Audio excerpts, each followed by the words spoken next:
Last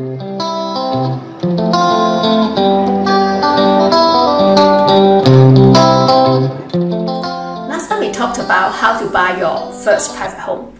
In this episode, I will share with you my experience of buying our current home. This is something very personal, but I think it would be good if more end users can share their house hunting experiences with fellow home buyers, so we can all learn from each other. When we got married back in 2004, we couldn't find any suitable place. The resale HDB flats in good locations were not cheap. Owners were asking for very high COE, so we temporarily moved into one of my investment properties. It's a one-bedroom condo unit. The next year, we had our first child. Because there's not enough space, so we had to put our baby cot next to the main door. When the domestic helper joined us, she had to sleep in the living room. So obviously, we need a bigger place. Actually, I prefer renting to buying because renting is much more flexible in terms of mobility and cash flow. But my husband prefers to buy, so I have to compromise. Because property is my specialty, so house hunting falls under my responsibility as well. I think different people have different expectations of a home. It may be a bachelor pad, a home for the family, a place to gather the extended family, a nice home for friends to visit and party.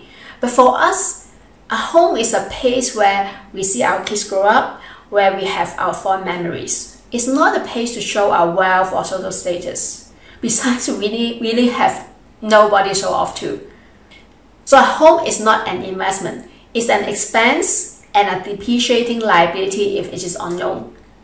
I believe in buying something very affordable and well below our means. For the purchase price, either one of us should be able to pay the full amount in cash anytime. So we settled down to a district in the northwest where it's only a few minutes drive away from where my in-laws and my sister-in-law's family stay. There's a second-hand easy project there where the 3-bedroom units were going for over 800,000. But behind the road there is a 99-year landed housing estate going for only 750 to 780,000.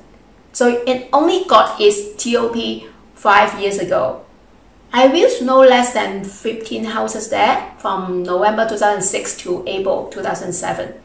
There's one vacant terrace house asking for 760,000. So the land area is 1615 square feet and the floor area is 3,000 square feet. A few months later, I went back for a second viewing. By then, it had been vacant for over a year, and both the owner and agent couldn't wait to let it go. I waited till a keen buyer who is a PR and was appealing with Singapore Land Authority for approval to buy the house. I offered a lower price, but guaranteed there won't be any hiccup with our citizenship and housing loan approval in principle from the bank. So after some negotiations, we finally bought the house at 735,000 in April 2007. Many people think 99-year houses will depreciate in value over time. But from my experience, both leasehold and freehold homes will appreciate in value when the property market is doing well, and vice versa. 3 months after we bought our house, our opposite neighbor bought his at 900,000. A few years later, transacted prices were hovering near 1.7 million at the peak of the market. Now prices have come down to 1.5 million. Since it's our home and not an investment property, whether the value goes up and down has nothing to do with us because we are not selling it as long as we need a place to stay. If we cannot profit from it, we might as well find something that we can buy at its lowest price. Besides, we were already in our 30s at that time when we bought the house. We are not going to live another 90 years, and we don't intend to leave behind an old house to our children. So what's the problem of letting the lease expire? And I calculated the total expenses of renting versus buying this house. The break-even point is less than 20 years.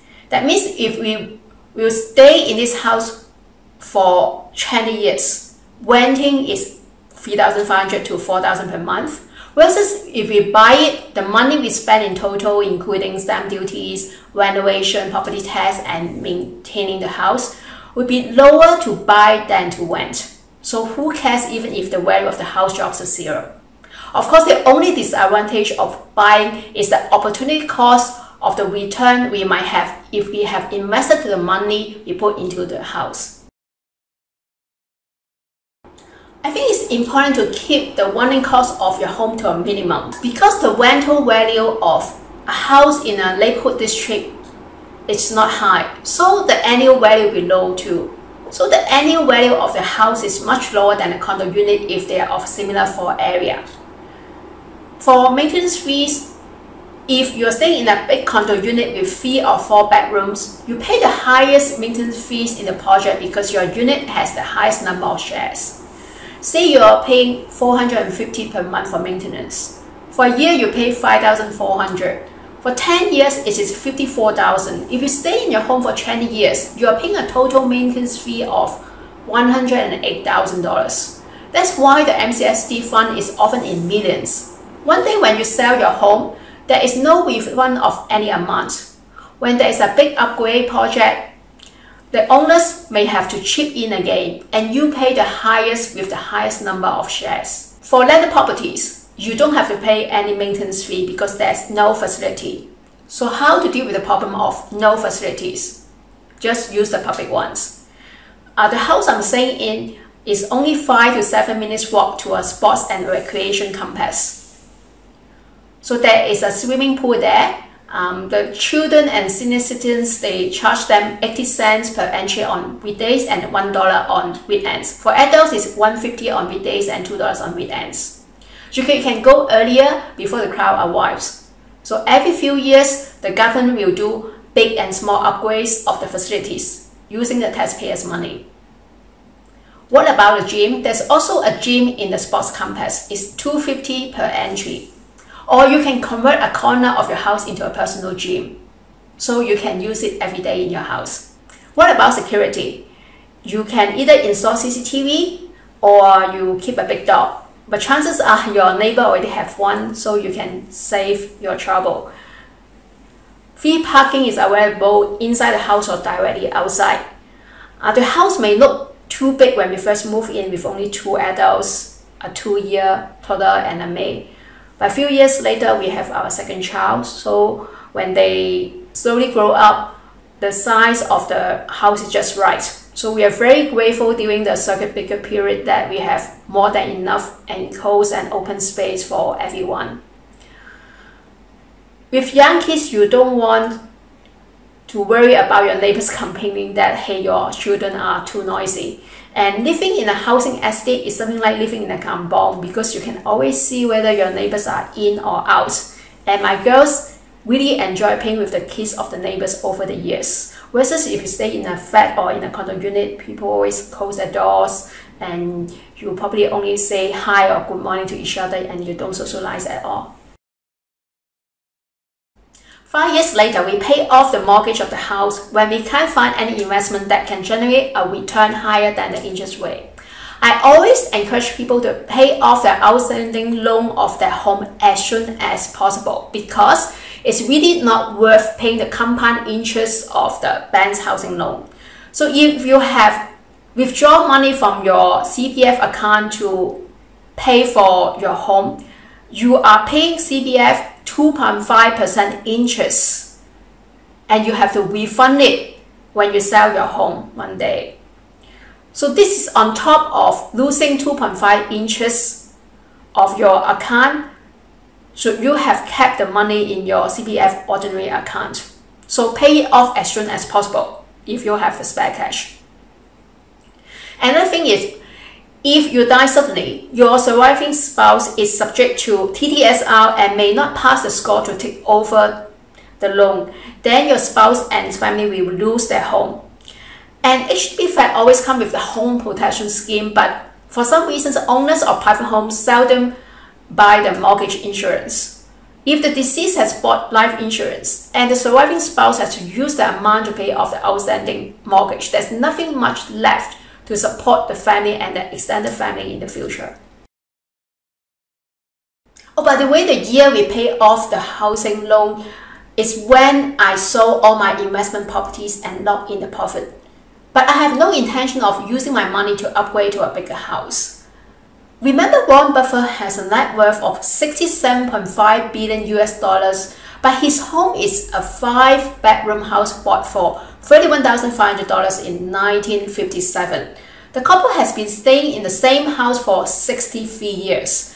You never hear them waste time or money to upgrade or downgrade their home. People often say that they want to give the best to the children and the family, but what is the best is very subjective and is often from your own perspective. I don't think any children will tell their parents that I want to upgrade to a condo, I want to upgrade to a landed house. They want you to spend more time with them. They want you to be happy and healthy. And if you have to sacrifice your time, your health, and you are constantly under stress to service the mortgage and provide the best for them, I think they would rather you all stay in an ordinary home and enjoy a happier family life. Remember, it is not what and where we live, but home we stay with that matters. It's not the price of the property, but our loved ones staying there and our relationship with them that define our happiness. I hope that you enjoy this video, because it really takes me some time to decide whether I should disclose so much of my personal details in my YouTube channel. I hope you like this video and you learn something from my personal experience of buying my current home. Please subscribe to my YouTube channel, like this video and share it with anyone who might find this video useful to them.